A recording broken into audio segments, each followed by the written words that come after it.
Olá, hora de conferir os destaques da semana nas sessões plenárias do STF, o Supremo Tribunal Federal. Você confere aqui na TV Justiça. É a primeira edição de 2015 do Plenárias que está começando agora.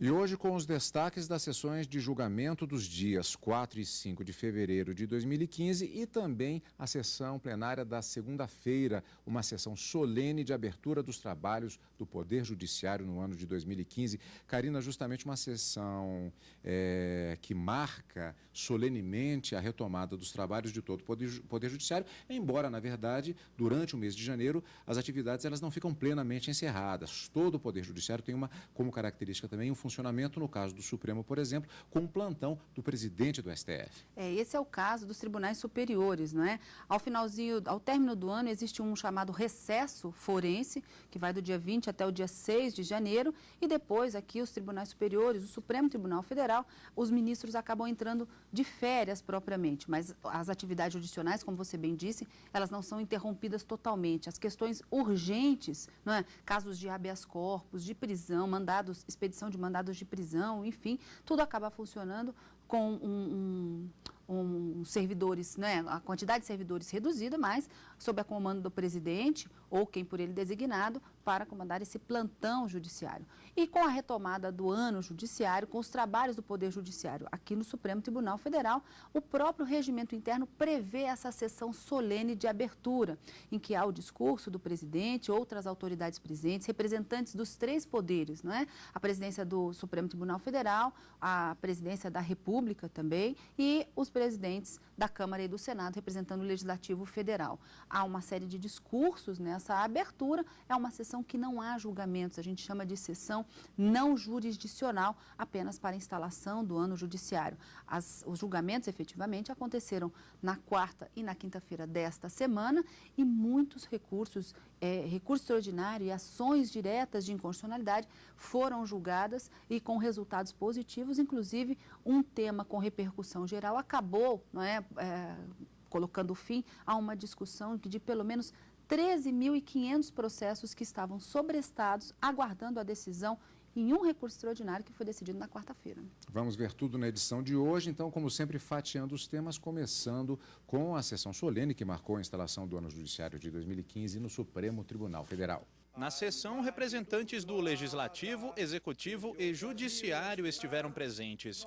Marcos Vinícius Furtado Coelho, presidente do Conselho Federal da Ordem dos Advogados do Brasil, destacou o papel da advocacia. Voz indispensável do cidadão e essencial à justiça. Renova o seu propósito em permanecer à disposição do Judiciário brasileiro para contribuir com a consolidação das instituições da República. O Procurador-Geral da República, Rodrigo Janot, falou sobre alguns temas que, segundo ele, merecem atenção do Judiciário. A solidificação do combate à corrupção como fortalecimento das instituições e do regime democrático. A reafirmação do indispensável poder investigatório do Ministério Público. O balizamento legal em relação ao financiamento público e privado das campanhas eleitorais. A inafastável melhoria das condições do sistema carcerário.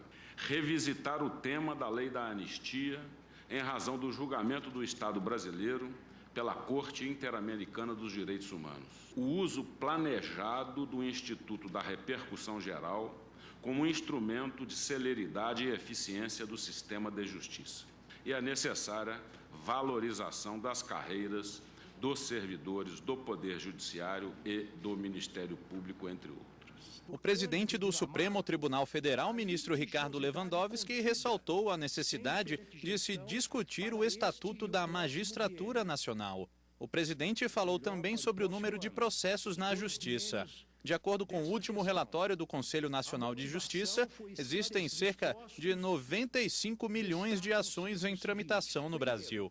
E antes de declarar aberto o ano judiciário, o presidente destacou metas a serem cumpridas. Chegada a hora de rediscutirmos as bases da magistratura nacional, de maneira a colocarmos os nossos juízes em um patamar profissional e institucional compatível com os inestimáveis serviços que prestam ao país. Assegurar a concretização dos direitos fundamentais, consideradas as suas várias dimensões, e o que é muito importante, a meu ver, garantir a estabilidade das instituições republicanas. Esse é o compromisso que a atual gestão da Corte assume com a sociedade brasileira.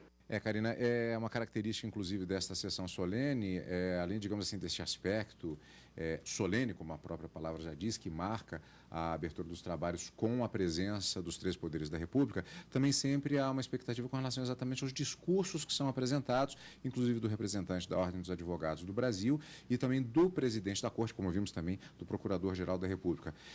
Assim como aquela sessão de encerramento das atividades do Judiciário marca o discurso e a avaliação que o presidente da Corte faz com números do Poder Judiciário, também há sempre essa característica de uma marcação de compromissos do ano que se inicia. De expectativas, exatamente. E é o que acontece em relação a 2015. E, no caso, uma outra expectativa que sempre existe, Karina, é com relação às sessões de julgamento, às sessões jurisdicionais. E como você já adiantou no início do programa, nós tivemos já vários processos marcados para julgamento e uma pauta bastante variada, como foi bem característico, particularmente nesse segundo semestre de 2014. A atuada vai sendo a mesma, mais ou menos, nas sessões plenárias. Se a gente fizer o cálculo, na quarta-feira, pelas minhas anotações, foram 7 processos que foram julgados e além daquelas listas dos ministros, não é, que são recursos julgados, assim, vamos dizer assim, em conjunto, em razão de alguns vícios que foram localizados ou talvez ausência de requisitos para a propositura daquele recurso. Então, a ausência de assinatura do advogado no próprio recurso, a ausência de procuração, a intempestividade, foi protocolado fora do prazo. Enfim, as listas dos ministros acabam sendo julgamentos mais céleres, mas que acabam também sendo computados nesses números de julgamentos. Na quarta, então, além das listas, 7 julgamentos realizados. Um deles, como eu falei, um recurso extraordinário que tratava da capitalização de juros, questionando uma decisão do Tribunal de Justiça do Rio Grande do Sul, que teve repercussão em mais de 13.500 processos que acabaram sendo resolvidos com a decisão da quarta-feira. E na quinta, 6 processos também vieram a julgamento, além das listas, é claro, mas 3, na verdade, acabaram ficando pendentes em razão de pedidos de vista dos ministros naquelas ações diretas de inconstitucionalidade, enfim. Mas, vamos dizer assim, um resultado positivo para essa primeira sessão, essas 2 primeiras sessões jurisdicionais do início de 2015. Resultados bastante positivos, ações diretas de inconstitucionalidade julgadas procedentes, algumas leis declaradas inconstitucionais, outras confirmadas a sua constitucionalidade. Resultado positivo para a primeira semana. E vale lembrar, reforçando, que a matéria que vimos agora foi sobre a sessão da segunda-feira de abertura dos trabalhos. Na quarta-feira, o Supremo realizou a primeira sessão ordinária de 2015, sessão jurisdicional.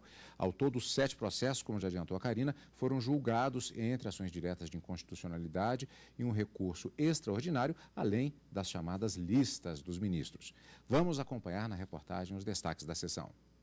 Por unanimidade, o plenário confirmou uma medida cautelar concedida pelo ministro Dias Toffoli ao governo do Mato Grosso, que questiona, por meio de uma ADI, uma lei estadual sobre a aceitação de títulos obtidos em países do Mercosul para progressão funcional de servidor público. Na época em que concedeu a liminar, o ministro Dias Toffoli argumentou que a norma deveria partir do Poder Executivo e não da Assembleia Legislativa. Disse ainda que em apenas 2 meses da publicação da lei, mais de 50 pedidos de progressão foram solicitados. A decisão que suspendeu essa medida levou em consideração ainda o aumento de quase 19% que os servidores teriam com o benefício da lei.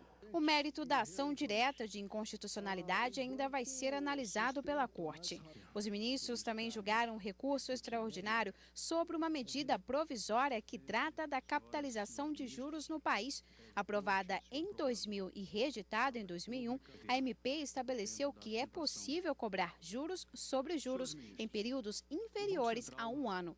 O TJ do Rio Grande do Sul considerou essa medida inconstitucional e uma instituição financeira, então, recorreu, defendendo a MP. Aqui no Supremo foi discutida se a medida atendeu aos critérios de urgência e relevância exigidos pela Constituição. O advogado do Banco Central defendeu a MP. Ele disse que há 14 anos o país vivia um momento de profunda insegurança financeira e de risco de crédito que poderia afetar o consumidor. E o cenário então vivenciado não era nada ameno. Era tormentoso e atribulado com toda sorte de instabilidade jurídica. Em suma, a norma discutida neste momento superou a grave querela quanto à possibilidade de capitalização mensal e trouxe padronização e uniformidade no cômputo dos juros, mais informações ao consumidor. O relator do recurso extraordinário, o ministro Marco Aurélio, votou pela inconstitucionalidade do artigo 5º da medida provisória. Ele argumentou que não é possível que o instrumento criado para ter uma vigência de 30 dias, podendo ser renovado, continue produzindo efeitos por 14 anos. Não tenho motivos para esta altura entender de modo diverso. Continuo não concebendo o artigo 2º da Emenda Constitucional 32, de 11 de setembro de 2001, como tendo o alcance de perpetuar algo que foi editado para viger por período limitado. Acresce que, ao ser formalizada, não estavam presentes, considerada a matéria disciplinar, os requisitos de urgência e relevância ante o período durante o qual vigorou a lei da usura, a legitimar o ato efêmero da Presidência da República, descabendo admitir que emenda constitucional possa convalidar ato normativo que nasceu e irritou, considerados dois predicados, a relevância e a urgência. Ante o exposto, conheço do recurso e a ele nego o provimento, declarando, como fez o Tribunal de Justiça do Estado do Rio Grande do Sul, a inconstitucionalidade do artigo 5º, cabeça da medida provisória 2170, dígito 36, de 23 de agosto de 2001. E, prevalecente essa ótica, tem-se a ocorrência da condição resolutiva a que me referi, quanto ao pronunciamento do ministro Ari Pagenda no julgamento sob o ângulo estritamente legal do recurso especial. É como voto. Já o ministro Teori Zavascki votou diferente do relator e considerou a medida constitucional. Declararmos a inconstitucionalidade dessa norma significaria, portanto, atuar sobre um passado onde milhares de operações financeiras, em tese, poderiam ser atingidas. Até por esse motivo de conveniência, eu não vejo como se deva hoje declarar a inconstitucionalidade. Portanto, pedindo vênia, eu dou provimento ao recurso. A divergência foi acompanhada pela maioria dos ministros. E, sendo assim, o texto da MP que permite a capitalização de juros em prazos inferiores a 1 ano não fere a Constituição. O recurso teve repercussão geral reconhecida e deve resolver mais de 13.500 processos que estavam à espera dessa decisão. Os ministros também julgaram uma ADI que questionava um dispositivo de uma lei complementar do Rio Grande do Norte. A norma permitia que escrivães assumissem como técnico judiciário sem concurso público. O advogado do sindicato da categoria defendeu a medida. Os escrivães fizeram concurso para o cargo e o concurso foi baseado na Lei Estadual 51 de 87. E as atribuições para as quais eles concorreram estavam previstas nessa lei. E, portanto, não há de se falar em constitucionalidade. Os ministros acompanharam por unanimidade o voto do relator ministro Marco Aurélio, que julgou parcialmente procedente a ADI. Ele considerou que, nesse caso específico, não há inconstitucionalidade, porque havia uma previsão legal para a mudança de cargo. Karina, vamos voltar naquele julgamento da questão dos juros sobre juros. A discussão central teria sido relacionada à constitucionalidade da medida provisória, do que se refere à sua urgência e relevância? Esse foi o tema central? Exatamente, porque o Tribunal de Justiça do Rio Grande do Sul teria dito que essa capitalização não poderia acontecer por ser inconstitucional. Mas Aqui no Supremo Tribunal Federal, o Banco Fiat buscava a reversão dessa decisão, portanto, afastando qualquer argumentação de inconstitucionalidade. O ministro Marco Aurélio, no seu voto, e ele acabou ficando vencido pelos demais ministros presentes na Corte, ele entendeu que a medida provisória ela era criada justamente para produzir efeitos durante 30 dias, podendo ser prorrogada. Na verdade, ela era reeditada por várias vezes, não havia nenhum óbice em relação ao número de reedições e acabava se prolongando ao longo do tempo, aquilo que era para ser provisório acabava ficando por prazo indeterminado. E era este o questionamento do ministro Marco Aurélio, esse ponto que ele entendia que havia uma inconstitucionalidade. Um provisório que virava permanente. Permanente, e ao longo de 15 anos a medida provisória continua produzindo efeitos ainda. Então ele disse, não é concebível que um instrumento que foi editado para produzir efeitos por um período, por um determinado período, ela se protele ao longo do tempo por um prazo indeterminado. Então, esse era o ponto que o ministro Marco Aurélio bastante enfatizou no seu voto.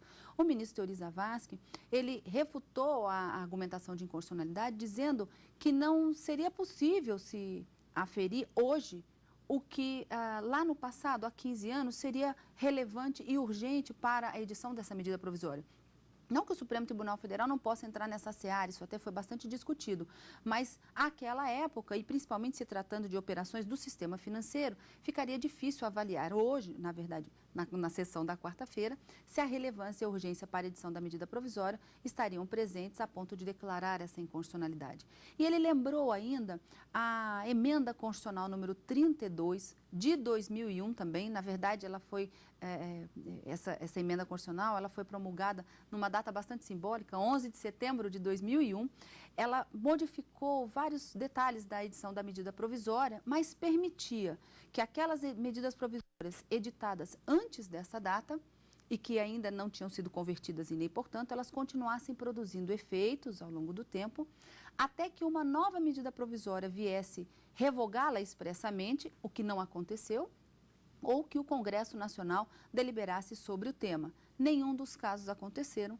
Para o ministro Teori Zavascki não era possível, portanto, aferir se era urgente e relevante, dado o passar do tempo, e que também essa previsão constitucional, diante da emenda, faria com que essa medida provisória continuasse produzindo os efeitos normalmente. Então, para ele não havia qualquer inconstitucionalidade, e aí o recurso do Banco Fiat acabou sendo provido para modificar a decisão do Estado do Rio Grande do Sul, continuar aplicando a capitalização da forma como vem sendo, de acordo com a decisão da maioria do plenário, vencido apenas o ministro Marco Aurélio. Ou seja, acompanhou-se a divergência aberta pelo ministro Teori Zavascki. Exato.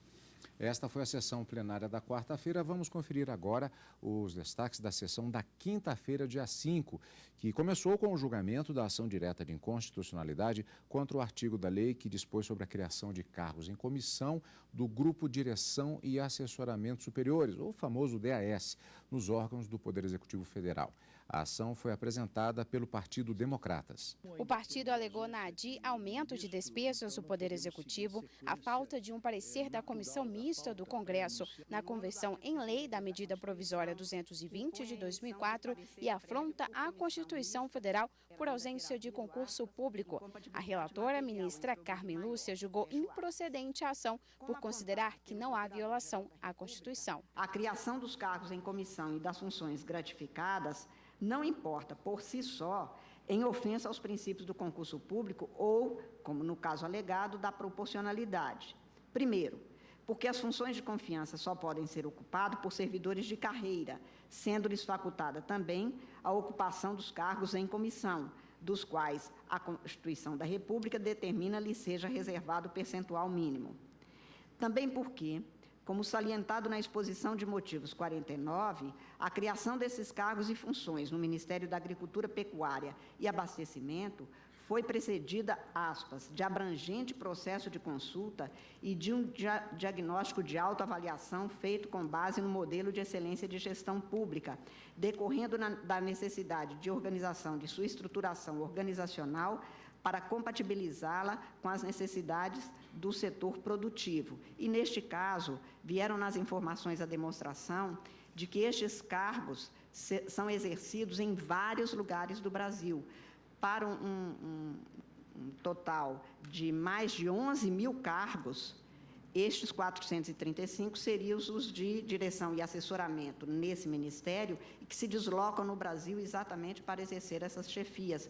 Por isso é que essa desproporcionalidade não se apresenta de maneira flagrante a tornar inconstitucional ou aplicável este princípio no caso, em que pese à primeira vista realmente parecer um número considerável. Mas eu tive o cuidado de reiterar pedido de informações para o esclarecimento deste ponto. É isto. O Ministério hoje conta com 11 mil, quase 12 mil cargos, esses são os de direção e assessoramento e que são espalhados por todo o Brasil, tanto os cargos como as funções.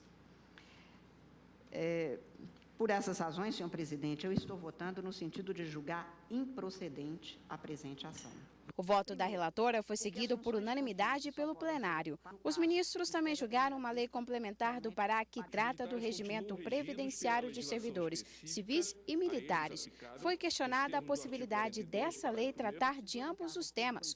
Para o procurador do Estado, não há inconstitucionalidade. E deu todo o tratamento que a Constituição destina aos militares apenas numa lei específica, numa lei geral, mas com tratamento específico aos militares.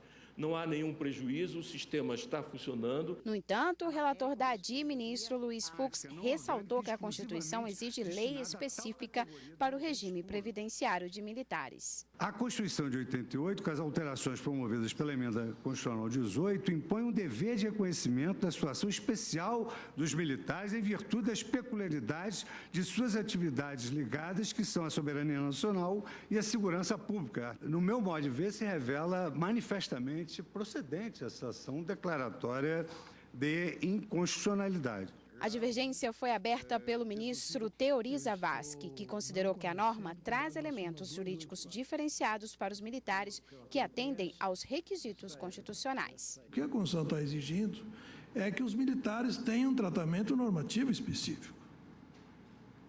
De modo que não se pode confundir, no meu entender, essa exigência com a exigência de simplesmente ter duas leis.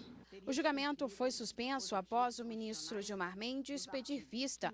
Outros 2 processos iniciados na sessão desta quinta-feira devem voltar à pauta. Um trata da obrigatoriedade do Estado do Amapá de arcar com aposentadorias e pensões durante a vigência de um decreto de 1991.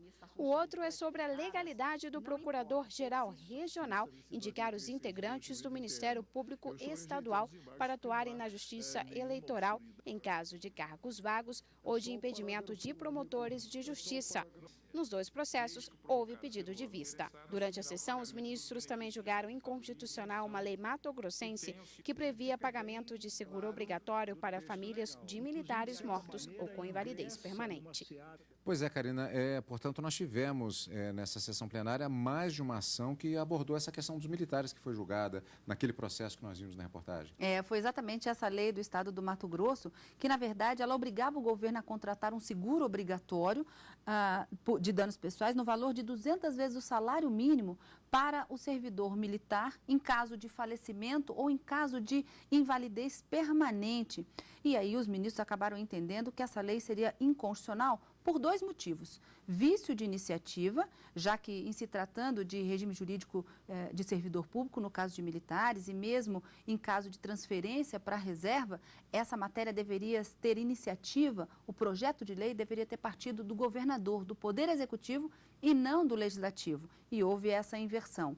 E consideraram também o fato de que a contratação desse seguro obrigatório, por iniciativa do Legislativo, implicaria num aumento de despesa para o Executivo, que o Supremo decide todas as vezes que é inconcebível. Então, por esses 2 argumentos, acabaram declarando inconstitucional a lei do Estado do Mato Grosso, não tendo mais o Estado, portanto, a partir da publicação da ata do julgamento, em que ficou decidida pela inconstitucionalidade da lei, a obrigação de recolher esse seguro obrigatório. Então, a decisão foi unânime, um julgamento até relativamente rápido. E no outro, que tratava do regime previdenciário dos servidores militares, no caso do Estado do Pará, a discussão era, para o ministro Luiz Fux, a Constituição exige uma lei específica para tratar de regime dos militares, no caso do regime previdenciário. E o Estado do Pará teria contemplado em uma única lei o regime previdenciário para os servidores públicos civis e militares. Para o ministro Luiz Fux, teria que ter uma lei para os militares e uma lei para os servidores civis. O ministro Teori Zavascki acabou abrindo a divergência, entendendo que bastava uma normatização para os militares e que, nesse sentido, ele interpretava a exigência constitucional de lei específica. Mas, como vimos, o julgamento foi interrompido em razão de um pedido, a princípio, um pedido de vista em mesa do ministro Gilmar Mendes, mas como na segunda parte da sessão da quinta-feira o julgamento a sessão acabou sendo interrompida de forma um pouco antes, acabou revertendo esse pedido de vista em mesa do ministro Gilmar Mendes em vista regimental. Vamos aguardar, então, quando o retorno desse recurso extraordinário para ver efetivamente se a lei específica do Estado do Pará atende aos argumentos ou do ministro Luiz Fux ou do ministro Teori Zavascki, que abriu a divergência. E o retorno deste processo, assim como toda a movimentação no plenário do Supremo, você acompanha ao vivo no Direto do Plenário. E nós vamos nos despedindo nesta edição do Plenárias, nesta primeira edição de 2015 do Plenárias, já com o encontro marcado na próxima semana. Na próxima semana, ao vivo, no Direto do Plenário, quarta e quinta-feira, e no final de semana com plenárias. Obrigado pela sua companhia, como sempre, e continue conosco aqui na TV Justiça.